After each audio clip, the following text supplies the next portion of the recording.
Hi guys, this is Caroline Peregrino, psychiatric nurse practitioner out of California. I just want to say thank you again, everybody who have subscribed to this channel. We have about 105 subscribers in the last week, just 7 days total. And like what I told you in my other videos, I never thought of doing a YouTube video in a million years until I was compelled to speak up about our profession as nurse practitioners. So I want to just tell you a little bit about me. I'm a psychiatric nurse practitioner. I'm practicing in California for about close to 5 years. I graduated in 2015, and I have a psychiatric RN background for many years, since 2008. And prior to that, I was a psychiatric technician. So I kind of got my way up to where I am right now, but I am still definitely learning, and every single day with patients, every single day working, I learn a lot.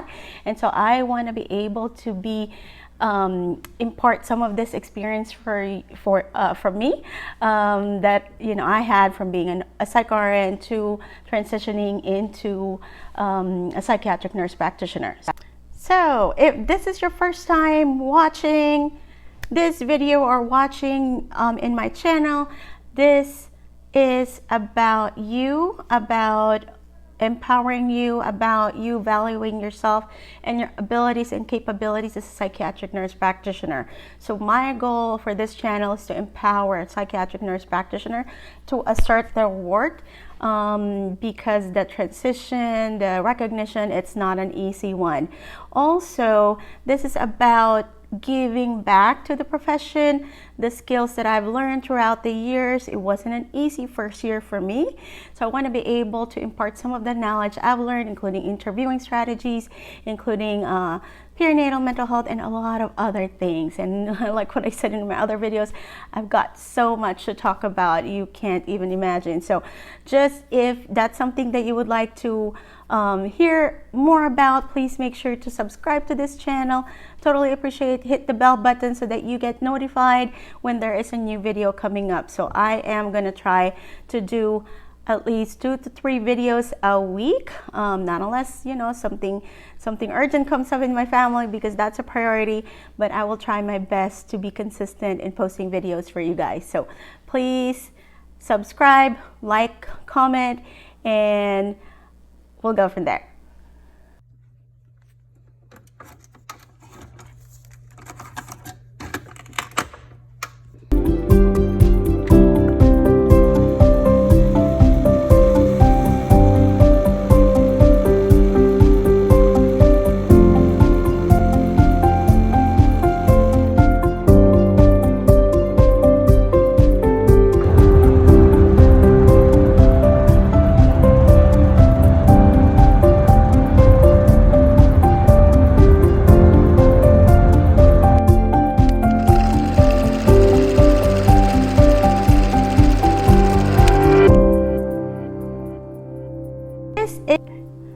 So this is my 5th video in the last 7 days, and I want to talk about private practice. And I think a lot of psychiatric nurse practitioners, either newly grad or just starting out, have a lot of questions about private practice.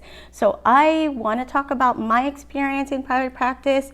There's 2 types of private practices. If you're working with a private practice, one is one that you own. So you're licensed to own that practice, you have your own business name, and you don't have a boss. So you directly bill your services to insurances or directly to the patient. The other type is when you are employed or a contractor for an MD or for MDs, and they are employing you. And so that's kind of a different set of kind of rules. So my practice is something that I started about 1.5 years ago. I'm doing it very part-time on the side, just on Saturdays, a few hours a week. A few hours. Yeah, a few hours a week. So not too long, because I do have my I'm employed by an organization from Monday to Friday, and that's where I spend most of my time as a psychiatric nurse practitioner. So these are a few things that I really love about having my own psychiatric practice is the freedom of time. What's good about that is I get to choose the day and time that I want to work. So for example, I want to work just 5 hours on a Saturday. That's totally cool. If I want to work 10 hours on a Saturday, that's totally fine too. So my schedule is just Saturdays, and I usually start at 8 a.m. and end at 3 p.m. Usually my last patient is at 2 p.m. Sometimes when a patient needs to come in urgently and I haven't seen them in a long time or something's come up, then I can add another schedule, at 3 or 4 p.m., just depending on what's available. What I really love about that is then also I can schedule my patient longer than I would like. If you're employed by an organization, they have a set time where you should see a patient either 20 minutes, 15 minutes, 30 minutes. I am able to schedule my patient for a longer time as much as I want to. So I usually schedule my patients an hour each because it just gives me more time to spend with them, get to know them to talk to me about what's going on. So I also include therapy in some of my patients who need it. So there are patients, of course, it's just maybe shorter duration depending on how they're doing. But for some of the patients who may need more therapy, teach them coping tools, teach them a little bit of CBT. That actually helps me. It actually gives me personal satisfaction to see them improve because I'm giving them a little bit more time than usually if you're working for another private practitioner organization, because they usually just give you a set time of 30 minutes. So that's what I love about it. Another thing is, if you're scheduling each patient for an hour, if the session's over, then you have other time to do things. Your administrative, your paperwork, your billing, your documentation that we all love, the charting. So our charting is very long and extensive. It's not anything close to what a family nurse practitioner would do. Very straightforward, but ours is pretty extensive, including risk assessment, suicide, and all of that. So I do pretty much a lot of charting, and I'm sure you guys all do that as well. I also love the financial freedom. So just think about it, because it's my own practice. I'm paneled with insurance. It's not many insurance, but I'm paneled through them. I know there's a lot of people who say it's so hard to do this. It's so hard to, get paneled with insurance. It's so hard to get approved. It's so hard to bill. It's relative, I think. I've done it. I'm sure you can do it too. I just started accepting one insurance, then I added another one after 6 months. So it's just, it just depends on how much time you can put into the private practice to apply to insurances. And I think it's one of the best things I've done. I usually was just initially accepting cash.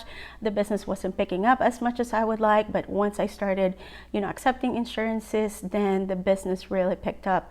And right now, I'm pretty much, my Saturdays are booked up for about a month. So I think that is a pretty good sign. In California, you would need a collaborating psychiatrist to work with. We are not pretty much called prescribers in a way. According to the standard of practice, we are furnishers. So we're furnishing medications under kind of in behalf of the doctors or behalf of the MDs, right? And so you need, in order for you to practice in whatever organization or even in private practice, you need to be contracted or have an agreement with a psychiatrist so that you can furnish medication and treat patients that way. So that means that because of that, I also have to have a financial agreement with the psychiatrist where I pay him either a set amount or her a set amount or a per patient fee, depending on reimbursements or percentage. It just depends on what you agree on. And what I heard is, it could be between $500 to $1,000 a month. Sometimes it's per patient basis or per visit basis. Sometimes it's a lot less than that. It just depends on, the psychiatrist that you're going to be working with. And part of that collaborating is being able to get supervision, meaning you check in either every 2 weeks, every week, and, talk about patient cases, do checks and balances, and see, whether what you're doing is, what the psychiatrist would do, or if the psychiatrists have different ideas on how, you should treat this patient, you know, they can give you that support as well. And usually I use also that time to get more information and knowledge about certain conditions, certain medications, you know, and all of that. So, and I think with collaborating, you're not just learning from the psychiatrist, they're also learning from us. So it's kind of like, to me, it's a win-win situation for both. One thing that's really important is, if this is something that you would like to do, you want to start slow and grow slow. There's no way that I would be able to do this like full time, because I don't know what it's going to be like if I'm going to depend on my financial expenses and my bills to this just one income source. So that's why I'm starting slow, testing the waters and see what it's like. And so far, I truly love it. That's why I'm just doing Saturdays for now. But, you know, in the long term, this is something that I would like to do more often, and maybe have it become my primary income source. The only thing that I really struggle with private practice is you don't really have help, not unless you can afford someone to help you, either with billing, either with, you know, calling certain patients, or scheduling. You don't have your everything. You're your front desk, you're your psych tech, you're your LVN, you're your nurse. So you're everything. You're your biller. It's not too bad for me because I don't have that many patients. Like what I said, I only work just a few hours a week, in a few hours in a week. So it's not too bad. But because I'm working at another place full time, then it does pile up, so that makes it harder, but it's still pretty doable. So that is my only struggle. So if you guys are thinking about doing a private practice, it is definitely doable. It's definitely both professionally, financially, and most importantly, personally satisfying opportunity. It has been that to me and for me, and I love seeing my patients as openly as I can, if you're thinking about doing a private practice. So let's see.